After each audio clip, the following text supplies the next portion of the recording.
Now, there's been a bit of a shakeup over at Breitbart. Now, obviously, they're a very conservative publication that has been unabashedly supporting Donald Trump. Now, I have no issue with that in itself, right? I mean, look, on the other side of that, you've got Glenn Beck's The Blaze. That's all in for Cruz, right? No problem there. I find both of their picks very questionable, but that's for my opinion. Now, where there might actually be a problem with Breitbart is in the recent allegations by former Breitbart staffer Michelle Fields. Now, Michelle Fields is a reporter, and she was covering a Trump rally for Breitbart. And during one of those rallies was actually allegedly grabbed by a Trump campaign manager. His campaign manager, Corey Lewandowski. Now, she claims that he grabbed her arm, pulled her away very forcefully. She nearly fell over, according to her, and she was actually left visibly shaken by that. Now, this was all because she was trying to ask Trump a question. Now, it's no secret that Trump doesn't exactly like the media, but Breitbart has been actually very, very good to Trump. Now, to be fair to Trump, he acknowledged the question before Lewandowski essentially, allegedly, ripped her away. Now, after these allegations and Breitbart's subsequent refusal to stand by their reporter, it also caused Ben Shapiro, who was another staffer at Breitbart, to resign as well. Now, there was a little bit of, I guess, a smear campaign from Lewandowski directed at Michelle Fields after these allegations came out. I want to read you some of these tweets here. One was, Michelle Fields, you are totally delusional. I never touched you. As a matter of fact, I've never even met you. Well, I'll point out why that's not right in a little bit. Here's another tweet. Daily Caller reporter assaulted by NYPD during Occupy protests. Professional reporting or attention seeking?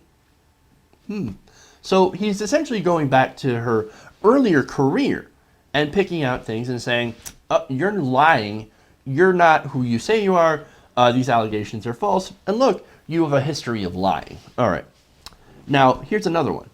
Michelle Fields is an attention seeker who once claimed Ellen West groped her, but later went silent. All right, so we know where Corey Lewandowski stands, right? So now we go to Michelle Fields and Ben Shapiro talking to Megyn Kelly about the incident and why she left Breitbart, or why they both left Breitbart. Michelle, let me start with you. Why did you resign? Well, I realized that my company didn't have my back. I can't stand with a company that won't stand for me. They knew the truth from the very beginning. My editor, as soon as it happened, had spoken to Corey. He told me that Corey had admitted to it and I was getting an apology. So I stayed quiet. I wasn't going to make a big deal about it. Look, it's bruises, whatever. It's fine. I thought I'm not going to make a huge deal.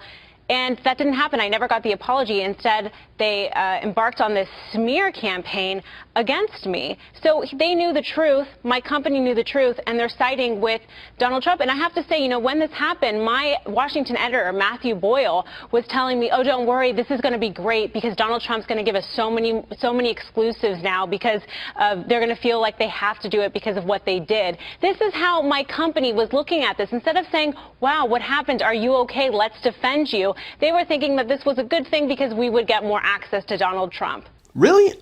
Are you actually surprised that a conservative publication would choose profits over protecting their own reporter?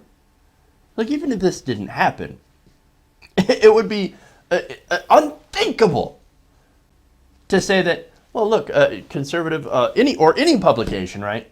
Of course they're going to throw their own reporter under the bus if it means getting access to Donald Trump. Unfortunately, we see that all too much in the media. Now, if it is true, it's still dirty. It's still fucking dirty. Now, there is some video of Lewandowski reaching for it, at least. Now, it's not really clear from this video, but if he actually did grab her, well, this could prove that he at least was reaching to grab her. So it adds some validity to her story. Now, I couldn't quite tell by the video myself, but here you can see it here for yourself.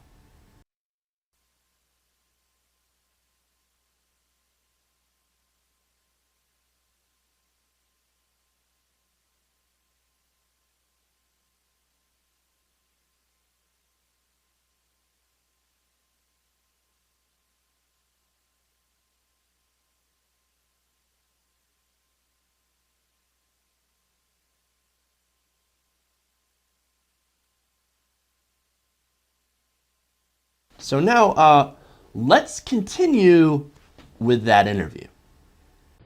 I resigned because the fact is that Breitbart has unfortunately become a Trump Pravda site. And the problem for me is that once you, as any news organization, any media organization, once your loyalty to a political campaign trumps your loyalty to your own reporters, I'm out. That's not something I can back. That's not something anybody decent should back. And I'm disgusted by the fact that my mentor, Andrew Breitbart, started this organization to fight bullies. And in my opinion, this organization has turned into an organization that actually promotes bullies in order to get close contact with a bullying campaign. How did that manifest itself, Ben, prior to the Michelle incident, you know, the fealty to Trump? People call it Trump art. Well, I mean, the fact is that I think any objective observer of Trump, of Breitbart News, could see for months that Breitbart had become a very, very strong advocate for Donald Trump. And look, that's their prerogative. Any media organization has the ability to set editorial. The problem for me became absolutely clear when they decided to abandon their own reporter and indeed undercut their own reporter on Friday. They attempted to run a story, a very poorly evidenced story, in which they suggested that not only had Michelle basically botched the story, but so had Ben Terrace over at the Washington Post by misidentifying Lewandowski as a Secret Service agent. They did this on Breitbart. This is the site that Michelle reports for. Once your loyalty, again, outweighs, your loyalty to a campaign outweighs your loyalty to the people who work for you, that's something Andrew Breitbart never would have stood for. I'm not so sure about that. Breitbart was a provocateur, to say the least. So I'm not exactly sure he had a lot of journalistic integrity, but I see what he's talking about. So anyway, that's Ben Shapiro, former staffer of Breitbart. Now, in response to that, get this. Breitbart posted and then deleted an article titled, quote, Ben Shapiro betrays loyal Breitbart readers in pursuit of a Fox News contributorship.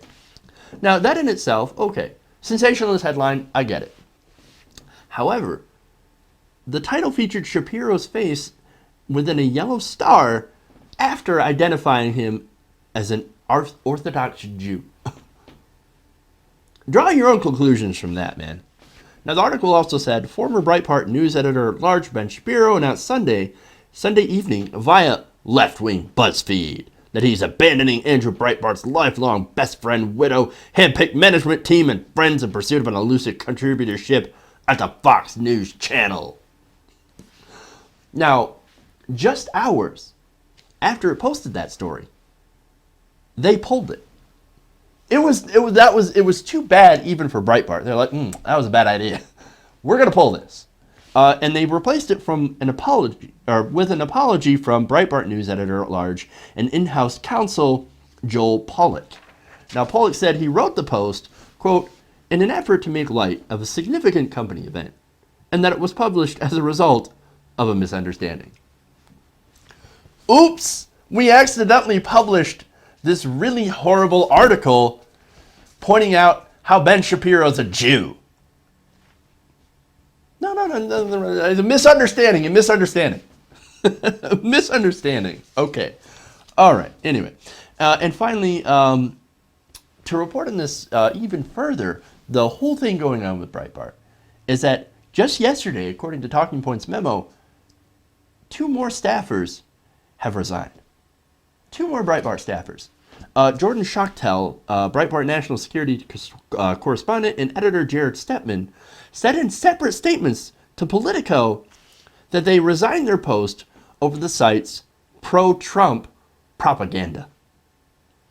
Quote, Breitbart News is no longer a journalistic enterprise, but instead, in my opinion, something an unaffiliated media super PAC for the Donald Trump campaign. I signed my contract to work as a journalist, not as a member of the Donald J. Trump for President Media Network. Well, once again, if you're going to go to Breitbart to be a journalist, you're probably going in the wrong place. But once again, that's my liberal slant aside, all right? Liberal slant. Now, here's the thing, right? Isn't it fascinating that on both sides of the aisle, there's a similar thing happening with media? You have the Daily Beast, for example, on the liberal side, writing anti-Bernie Sanders and pro-Hillary Clinton articles. Now, you also had the Washington Post writing something like 16 anti-Sanders articles within 16 hours, and you also had people like David Brock, a guy who founded Media Matters, and then also runs one of the Hillary Clinton super PACs, buying out Blue Nation Review to turn it into a pro-Hillary Clinton publication. This is happening all over the media. Why? It's because, well, for one reason, it's because we no longer have a fair and impartial media. We just don't. No longer is it fair. No longer is it journalism. It's basically propaganda on either side. It's amazing to me. But back on the whole issue of Breitbart here, and why I think that look, I've never been pro-Breitbart, so it's not going to surprise you that I'm going to go anti-Breitbart.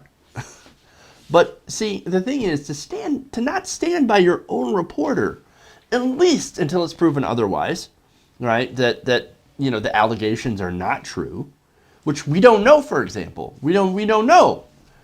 We have yet to get an article or a piece of video that definitively shows that she was grabbed that hard by Corey Lewandowski. But nonetheless, it seems pretty clear that at least something happened, that he did something. And at least until it's proven beyond a shadow of a doubt that he didn't do it, to not stand by your own reporter when she's making these allegations in order to get more access to someone like Donald Trump, to get more media access, or use it to get more media access to Donald Trump, is just low.